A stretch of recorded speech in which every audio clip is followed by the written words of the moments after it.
Our next guest has garnered billions of views online. Billions. For his takes on the biggest political stories of the day. Now, YouTuber, hit podcast host, and New York Times best-selling author Brian Tyler Cohen is out with a new book. It's on sale tomorrow, titled The Day After: How to Wield Power in a Post-Trump World. The progressive content creator says it's not a book of despair, but rather a playbook that prepares Democrats for what comes next. Brian joins us now, as does opinion writer of the New York Times, Mara Gay. Our thanks to you both. Brian, congrats on the book. And we'll just read a little bit right now from the prologue. You write in part this: we're not teetering on the brink of autocracy. We've fallen off the cliff of democracy, and we need to be ready for what comes next. One of the main reasons that Trump 2.0 damaged these United States so much more than Trump 1.0 was because they planned for it. We need to learn from our weaknesses and from their strengths. Like the best vaccines, the ones that scientifically save lives, we'll need to mimic the virus so we can beat it with our own natural defenses. Because after 4 years of wanton vandalism and corruption, it will take guts to do this. And it will take power.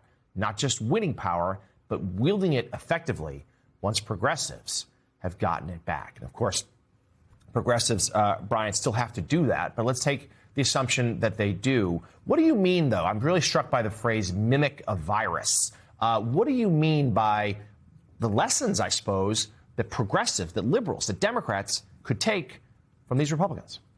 So the book really explores the extent to which Republicans have abused their power and Democrats have for so long failed to wield it. Democrats look at anything as an obstacle, whether it's norms, traditions, institutions, the filibuster, the parliamentarian. Those things are always just the biggest obstacle, the biggest hurdle that we refuse to overcome. And we've seen the extent to which these institutions are not sacrosanct. Like Donald Trump won't let anything stand in his way. Now, he does it for self-enrichment. He does it for his vanity projects.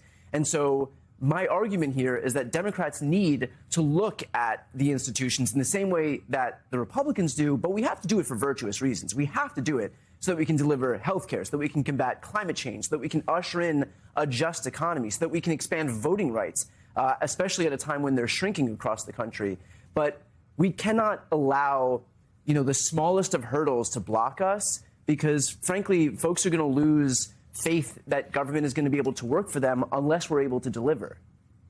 So, Brian, give us a few specifics. I mean, obviously, Trump is an unprecedented figure in the way he has wielded power and used the levers of government to fulfill his whims. It's something we've never seen before. So give us some examples of what Democrats could do were they to retake the White House and Congress.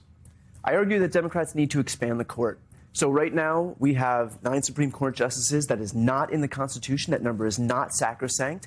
History has shown that the number of Supreme Court justices has, for most of our history, comported with the number of federal court circuits. In the 1800s, that number was 6, came up to 9. Now we have 9 Supreme Court justices and 13 federal court circuits.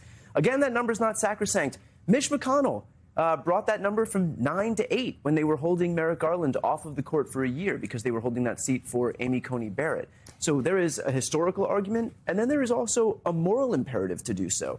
If Democrats are able to retake the House, the Senate, the White House, already a pretty Herculean feat unto itself, and then manage to actually pass progressive legislation, another Herculean feat, then leaving in place this 6-3 conservative court is basically saying that we're completely content to leave in place a veto against any and all progressive legislation, that we're okay just getting caught trying or notching symbolic victories and then allowing this court to immediately strike it down when they get their hands on it, just like they did for Roe, just like they did for the Voting Rights Act.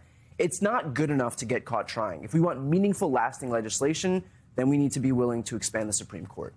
On this idea of court expansion, Mara, Governor Shapiro, when he was a guest on our show, didn't exactly knock it down. We've also heard former Vice President Harris suggest that it was an idea worth exploring. That's right. Also, there are other proposals, for example, increasing the number of members serving in the House of Representatives, the inclusion of Washington, D.C. as a state.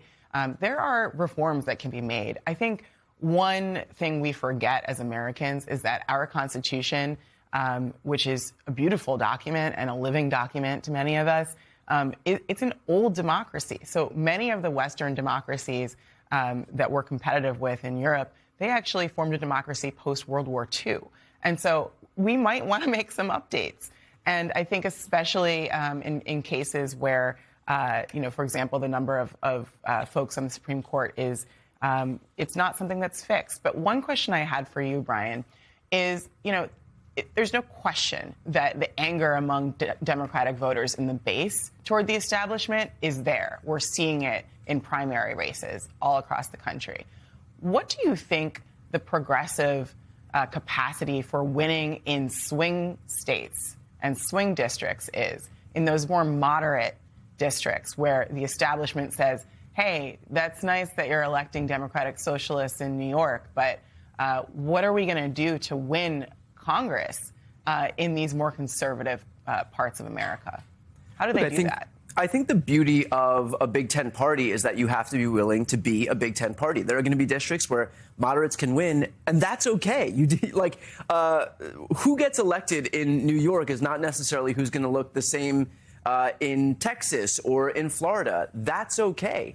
If we have more progressive members in more progressive cities, then so be it. So I think that the onus is on us as well to recognize that we are part of a Big Ten party, and that means that you have to offer up certain compromises on what you're willing to accept. Now, I don't necessarily think that Democratic Socialists versus moderate Democrats means that you can't still fight for what you believe in. Even among the whole raft of the ideological spectrum on the left, there are people who believe in healthcare, in voting rights, in combating climate change. So I don't know that you need to sacrifice certain things just because you may be a Democratic Socialist or a moderate Democrat. I think everybody across the ideological spectrum has an appetite to actually see Democrats accomplish something, to see them win, especially in light of the way that the Republicans have acted over the last 10 years and more.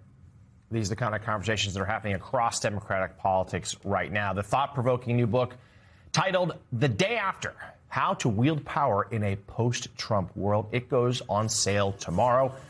Best-selling author and so much more, Brian Tyler Cohen. Brian, thank you so much.